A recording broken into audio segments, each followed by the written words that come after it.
Hello दोस्तों, आज का ये वीडियो काफी सेंसिटिव टॉपिक के ऊपर है और एक डार्क ह्यूमन साइकोलॉजी के बारे में हम यहाँ पे डिस्कस करेंगे कि हमारे समाज में जो गालियां दी जाती हैं वो वुमन सेंट्रिक क्यों होती हैं।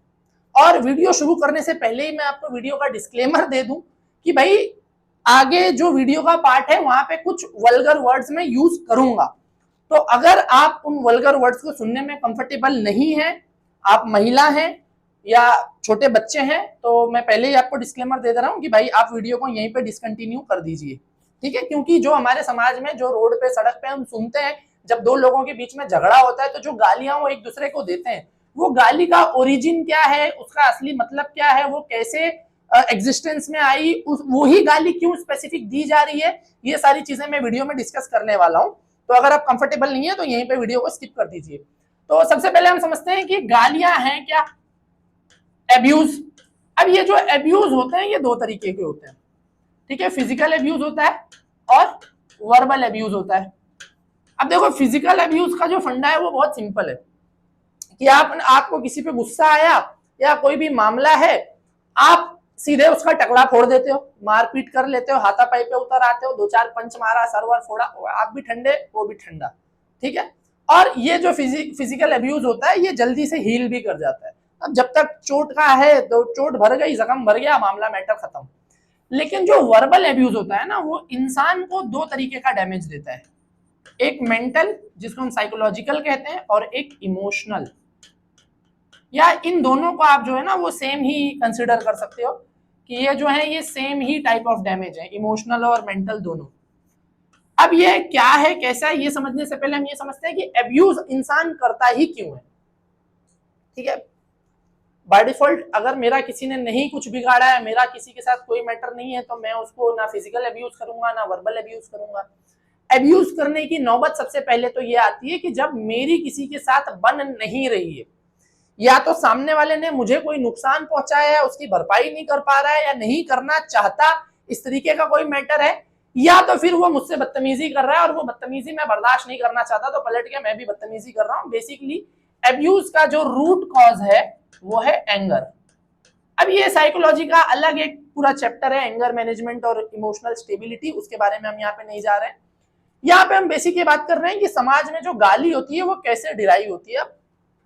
हमारे समाज में जो गालियां दी जाती हैं वो कभी बाप भाई से नहीं होती। आपने सुना है कोई किसी को बोल रहा है तेरे बाप का आंडवा, नहीं, तेरे भाई का गांड, को क्या फर्क पड़ता है, किसी को कोई लेना देना नहीं है, तू दे भाई, बाप को गाली दे, भाई को गाली दे, क्यों क्यों। लेकिन उसी की जगह पे जो वुमन सेंट्रिक गालियां हैं, तेरी माँ की चूत, बहन की चूत, तेरी बहन की ये वो है ना, बेटी चोत, ये सब जो गालियां होती हैं ये क्या है, ये ज्यादा ट्रिगर करती है इंसान को। और ये कोई नए वर्ड्स नहीं है, ये हमारे समाज में बच्चा बच्चा गालियां देता है, ठीक है। अब यहाँ पे अगर किसी को लग रहा होगा कि बताओ ये टीचर है और ऐसी बात अभद्र भाषा का प्रयोग कर रहा है, अभद्र भाषा तो है अभद्र भाषा, मैं कहा इस भाषा को बड़ा जो है पवित्र कह रहा हूं, मैं ये बता रहा हूं कि हमारा समाज ये गालियां, इन शब्दों का प्रयोग क्यों करता है। इन शब्दों का मतलब क्या है, बॉडी ऑर्गन्स के पार्ट है, और क्या।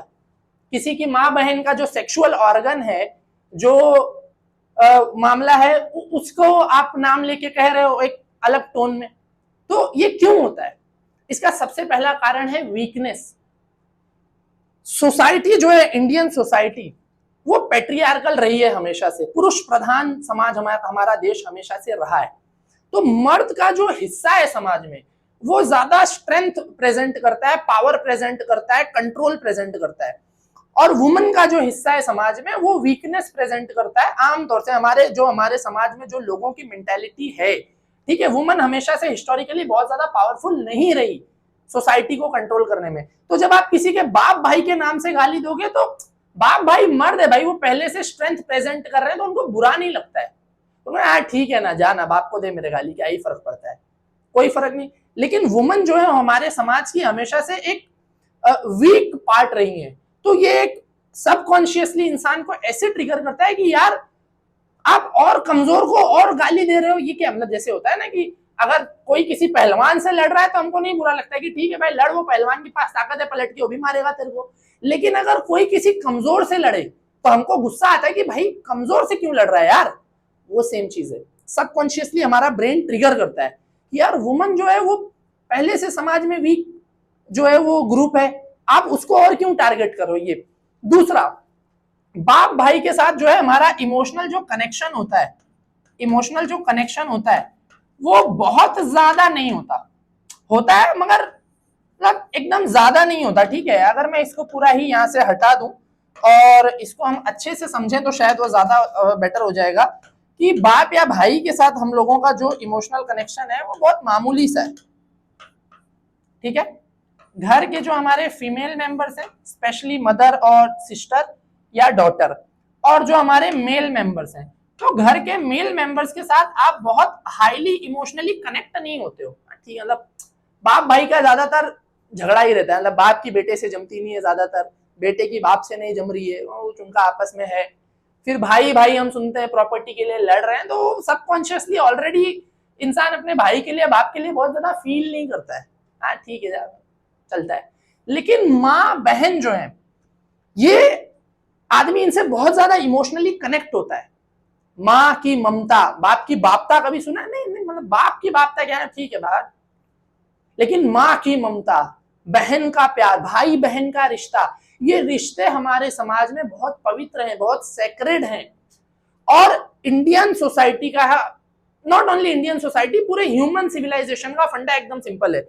आप जिस चीज को ज्यादा सेक्रेड कंसीडर करोगे उसको अटैक करके आपको ट्रिगर करना ज्यादा आसान है। एग्जांपल के तौर पे, लोग अपनी धार्मिक किताब को बहुत पवित्र समझते हैं, उनके उस धार्मिक किताब के साथ इमोशनली बहुत अटैच हैं। अगर कोई आपके धार्मिक किताब को डिसरिस्पेक्ट करे, आप जल्दी ट्रिगर हो जाओगे फटाक से। मतलब कोई मेरे कपड़े को आके गाली दे, मुझे क्या देना भाई, मेरे कपड़े को जो बोलता है बोल, उसके साथ मैं इमोशनली कनेक्टेड नहीं हूं। लेकिन धार्मिक किताबों के साथ लोग इमोशनली कनेक्टेड होते हैं क्योंकि उसको पवित्र मानते हैं। पवित्र चीज का अगर डिसरिस्पेक्ट किया जाए तो जल्दी ट्रिगर हो जाएगा इंसान।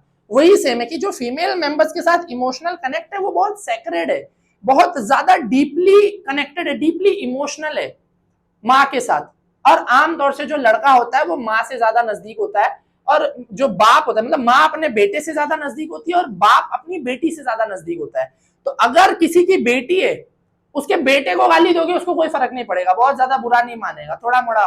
लेकिन अगर आप उसकी बेटी को टारगेट करोगे तो बहुत ट्रिगर हो जाएगा, क्योंकि हमारे समाज में यही जो मैं कह रहा हूं कि बहन बेटी ये वाला जो रिश्ता है ये प्रोटेक्टेड रिश्ता है। इसको हम सोशली समाज में प्रोटेक्शन प्रोवाइड करते हैं, बचाते हैं। तो जिस चीज को आप बचाने की कोशिश कर रहे हो, बहुत संभाल के रखने की कोशिश कर रहे हो, अगर मैं उसी को अटैक करूं, आपके इमोशनल और मेंटल स्टेबिलिटी की धज्जियां उड़ जाएगी। और जो अब्यूज कर रहा है पर्सन, उसका मकसद ही यही है। अगर वो आपके हाथ पैर की धज्जियां उड़ाना चाहता है तो फिजिकल अब्यूज करेगा, लेकिन अगर वो आपकी मेंटल स्टेबिलिटी, रात की नींद खराब करना चाहता है तो वो आपको मेंटल और इमोशनल अब्यूज करेगा। जानबूझ के आपकी बहन बेटी को गाली देगा, उल्टा सुल्टा जो है वो अंड संड जो भी है वो बोलेगा, और इस तरीके का मामला होगा। तो ये जो है ना, और जो है हमारे इंडिया में जो घर की फीमेल मेंबर्स होती हैं वो खानदान की इज्जत की तरह से भी देखी जाती हैं,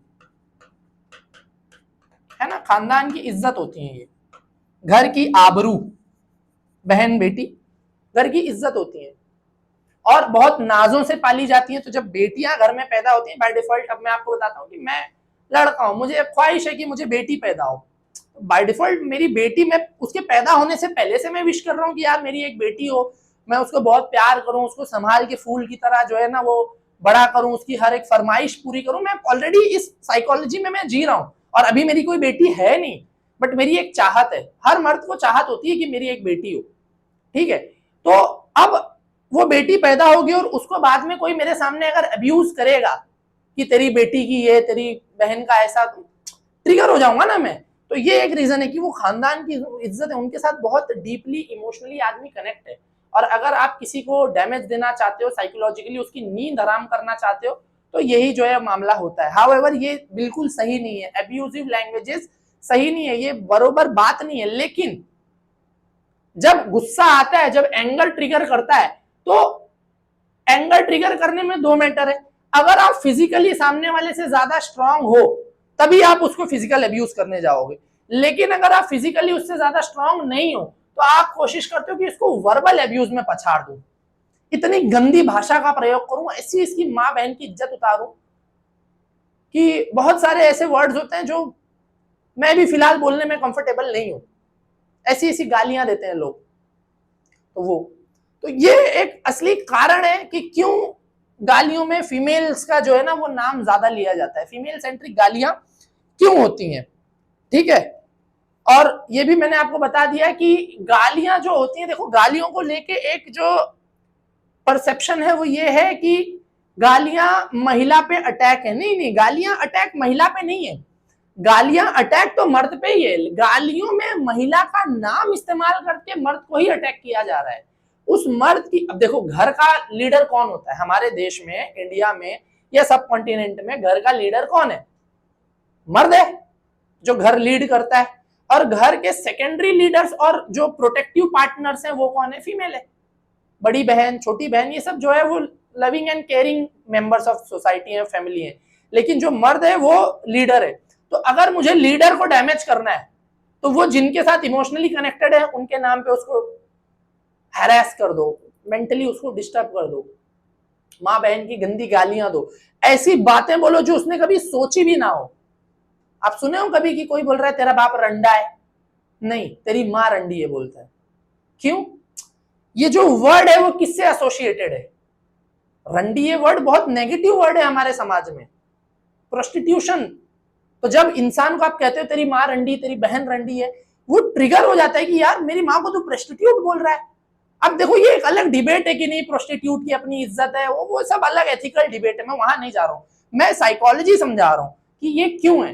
कोई आके मुझे कहे तेरा भाई रंडा है, होगा, मैं कहूंगा है, सही है, मैं भी कह दूंगा। कोई बोले तेरा बाप रंडा, कोई फर्क नहीं पड़ता है भाई। लेकिन माँ को और बहन को जब कोई कहेगा, मेरी बेटी को कोई कहेगा, मैं ट्रिगर हो जाऊंगा। उसके पीछे क्या कारण है? मेरा इमोशनल अटैचमेंट, मेरी दिल लगी उनके साथ, मेरा जो संबंध है मानसिक, और साथ में जो मेरा लविंग एंड केयरिंग रिलेशन है उनके साथ। इंटरेस्टिंग बात यह है कि जब अपनी बहन बेटी की बात आती है तो हम सब ट्रिगर होते हैं, लेकिन हम ही होते हैं जो दूसरे की बहन बेटी को टारगेट करते हैं। जब हमको गुस्सा आता है हम दूसरे की बहन बेटी को सीधे टारगेट करते हैं, और जब दूसरे को गुस्सा आता है तो हम चाहते हैं कि ये गुस्से में हो और फिर भी मेरी बहन बेटी की इज्जत करे। तो ये इक्वेशन सेट नहीं होने वाली भाई। इस चीज को रोकने का एक ही तरीका है कि भाई आप भी किसी को गाली मत दो, वो भी आपको गाली नहीं देगा। मैं आपको अपना केस बताता हूँ। मेरे जितने फ्रेंड्स हैं, मैं अपने सारे स्टूडेंट्स को भी ये समझाता हूँ, मेरे जितने फ्रेंड्स हैं उनके साथ मेरी एक डील होती है फिक्स, कि भाई मुझे जितनी गाली देनी है दे, फैमिली को बीच में मत लाना। तुझे मुझे जो भी बोलना है बोल, मुझे कुत्ता बोल, कमीना बोल, भड़वा बोल, भोसड़ी का बोल, जो बोलना है बोल, मुझे सब बोल, कोई दिक्कत नहीं है। बहन बेटी, माँ बहन, बीवी, ये इन लोगों को बीच में मत लाना, मैं भी कभी नहीं लाऊंगा। उससे क्या होता है, हमारा रिलेशन जो है, देखो बॉयज, सारे ही बॉयज अपने दोस्तों में, घर परिवार में आप जितने भी शरीफ बन के रहो, अपने धार्मिक स्थल पे और धार्मिक कम्युनिटी में आप जितने भी खूबसूरत और संस्कारी बन के रहो, अपने स्कूल कॉलेज के दोस्तों में आप सब गाली देते हो, लड़कियां भी देती हैं, सब ये जनरल साइकोलॉजी, इसका कोई एक्सेप्शन नहीं है। लेकिन उस माहौल में बैलेंस रखने के लिए इस तरीके का मामला कंट्रोल करना जरूरी है कि भाई देखो मुझे जो बोलना है बोल, मैं भी तुझे जो बोलना होगा, never bring the female members of the society. लेकिन अगेन वही बात होती है कि अगर कभी उसका मेरे से आड़ा हो गया कुछ और वो चाहता है कि वो मुझे साइकोलॉजिकली डिस्टर्ब करे, तो वो ये करेगा। अब इसका पैराडॉक्स ये है कि इससे बचने के लिए मैं अपनी घर की फीमेल मेंबर से वो अपना इमोशनली डिटैचमेंट भी नहीं कर सकता हूं कि नहीं, अगर इसका कारण इमोशनल अटैचमेंट है तो मैं एक काम करता हूं, इमोशनल डिटैचमेंट कर लेता हूं, उसके बाद मुझे कोई गाली देगा तो होगा ही नहीं, कोई फर्क ही नहीं पड़ेगा। नहीं, ये पॉसिबल नहीं है अनटिल एंड अनलेस आप ये समझो कि गालियां जो है वो शब्द मात्र हैं। शब्द, जैसे मैं पानी बोल रहा हूं, पानी, तो मेरे पानी बोलने से सच में पानी थोड़ी आ गया, शब्द है, शब्द मात्र है बस। जैसे गौतम बुद्धा के बारे में हम सुनते हैं कि एक उनकी जो है वो स्टोरी है कि गौतम बुद्धा जा रहे थे, उनको कोई आया, बहुत गाली दिया, उसने उनको बहुत जलील करने की कोशिश की। गौतम बुद्धा प्यार से मुस्कुराए और गौतम बुद्धा ने कहा भाई तेरी बात हो गई खत्म, तो मैं बढ़ूं आगे, और कुछ कहना है तो तू कह ले। गौतम बुद्धा को बड़ा उसने फलाना ढिमकाना, माँ की, बहन की, भाई की, सब गाली दी। गौतम बुद्धा खड़े थे, चुपचाप स्माइल कर रहे थे। उसने अपना मामला खत्म किया। फिर गौतम बुद्धा ने पूछा भाई तेरी बात कंप्लीट हो गई, whatever speech you are giving, is it finished, तो फिर मैं चलूं आगे। वो आदमी टेंशन में कि भाई ये कैसे, मैंने इतनी गाली दी आपको, आप नाराज कैसे नहीं हुए, मुझे बताओ। गौतम बुद्धा ने बड़ा अच्छा आंसर किया, और यही आंसर हम अप्लाई कर सकते हैं अपने ऊपर इन चीजों से बचने के लिए। जब भी कोई आपको वर्बल अब्यूज करे तो उससे इमोशनली ट्रिगर होने से बचने के लिए आप कैसे अपने आप को रोक सकते हैं। कि गौतम बुद्धा ने उसको जो आंसर दिया, गौतम बुद्धा ने कहा कि एक पत्ता उठाया गौतम बुद्धा ने, और उसको कहा कि ये पत्ता मुझे दो, पेड़ का पत्ता उठाया और कहा मुझे दो। एग्जाम्पल के तौर पे ये बेटा ये मुझे दे तो जरा, ये खड़ा हो, ये मुझे दे। अभी ये है, ठीक है, ये मेरा बंदा है यहाँ पे खड़ा है, अब ये मुझे दे रहा है, मैं ले ही नहीं रहा हूं, कैसे देगा, दे मुझे, मैं ले ही नहीं रहा हूं, तू देने की कोशिश तो कर, आ गया, दे के दिखा, और आ गया, आ कैमरे में आ, दे, मैं लूंगा ही नहीं, दे मुझे, कैसे देगा। तो गौतम बुद्धा ने ये उससे कहा कि भाई तू एक चीज दे रहा है, मैंने लिया ही नहीं, तू मुझे वो पीपल का पत्ता दे रहा है, मैं ले ही नहीं रहा हूं, वो नीचे गिर जाएगा। बस वैसे ही ये तू गाली मुझे दे रहा था, मैंने तेरी गाली ली ही नहीं, मैंने तो उसको शब्द मात्र समझा कि कुछ बड़बड़ा रहा है, पागल है, छोड़ो, शायद नाराज है किसी बात से, गुस्सा हुआ है, कुछ शब्द हवा में बोल रहा है, हवा में इसके शब्द ध्वनि की तरंग जो है वो पैदा कर रहे हैं और फिर गायब हो जाएंगे। ध्वनि की तरंग कुछ पैदा कर रहा है हवा में, ये सोच के मैंने तो इग्नोर कर दिया। और इससे क्या होता है कि 2 बार 4 बार वो आदमी कोशिश करेगा, फिर जब उसको समझ में आएगा कि यार ये इमोशनली ट्रिगर तो हो ही नहीं रहा है मेरे गाली देने से, वो खुद ही नहीं देगा फिर आपको, क्योंकि उसको पता चल गया कि ये हथियार काम ही नहीं करता है। लेकिन अगर वो गाली दे रहा है और आप तुरंत तौआ रहे हो, आप भी पलट के गाली दे रहे हो, मतलब उसका हथियार काम कर रहा है और करेगा। तो ये कुछ तरीके हैं जिससे आप अपने आप को बचा सकते हो वर्बल अब्यूज के द्वारा मेंटल और इमोशनल ट्रिगर होने से। हाउएवर आप अपना जो डिटैचमेंट है अपनी फैमिली से वो नहीं कर सकते। अटैचमेंट रखने के साथ साथ अगर आप अपनी इमोशनल स्टेबिलिटी के ऊपर काम करो और थोड़ी सी साइकोलॉजी समझो, थोड़ा सा साइकोलॉजी और सोशल साइकोलॉजी, इंडिविजुअल साइकोलॉजी सीखो, तो आप इस चीज को बड़े आराम से मैनेज कर जाओगे कि आप जो है अगर आपको कोई गाली देता भी है तो भी आप बहुत ज्यादा ट्रिगर नहीं होगे। आप उसको प्यार से बोलोगे कि भाई देखिए अच्छी बात नहीं है, डोंट डू दिस, ठीक है, ये सही नहीं है, क्योंकि तेरे भी घर में महिला मेंबर है, वो जो है वो मैं भी अगर कुछ कहूंगा तो अच्छी बात नहीं है कि तेरा मेरा झगड़ा है, हम क्यों महिलाओं को बीच में लाएं, हम दोनों की आपस में बात है, बैठ के बात कर लेते हैं, झगड़ा भी क्यों करना, कोई मैटर है, कोई प्रॉब्लम है, हर प्रॉब्लम का सोल्यूशन होता है, आजा बैठ के। तो ये इस तरीके से आप इस चीज को डील कर सकते हैं। तो यही था दोस्तों आज का वीडियो, और यही मुझे समझाना था कि क्यों गालियों में जो है वो फीमेल मेंबर्स का नाम लिया जाता है, उसके पीछे कारण क्या है, क्यों, क्योंकि लोग जल्दी ट्रिगर हो जाते हैं फीमेल मेंबर से। अगर वीडियो पसंद आया तो वीडियो को लाइक जरूर करना, और वीडियो में मैंने कुछ जो है वल्गर वर्ड्स यूज किए हैं उसके लिए भाई हाथ जोड़ के माफी मांग रहा हूँ, मेरा ऐसा कोई इंटेंशन नहीं था, लेकिन वो वर्ड्स हमारे समाज सोसाइटी में इस्तेमाल किए जाते हैं तो मुझे भी मजबूरी में इस्तेमाल करके दिखाना पड़ा। वीडियो पसंद आया तो वीडियो अपने दोस्तों के साथ, फैमिली के साथ शेयर कर देना। इसी तरीके की और शॉर्ट वीडियोस देखने के लिए मुझे इंस्टाग्राम पे भी फॉलो कर सकते हैं। मिलते हैं नेक्स्ट वीडियो में, फिलहाल के लिए गुड बाय।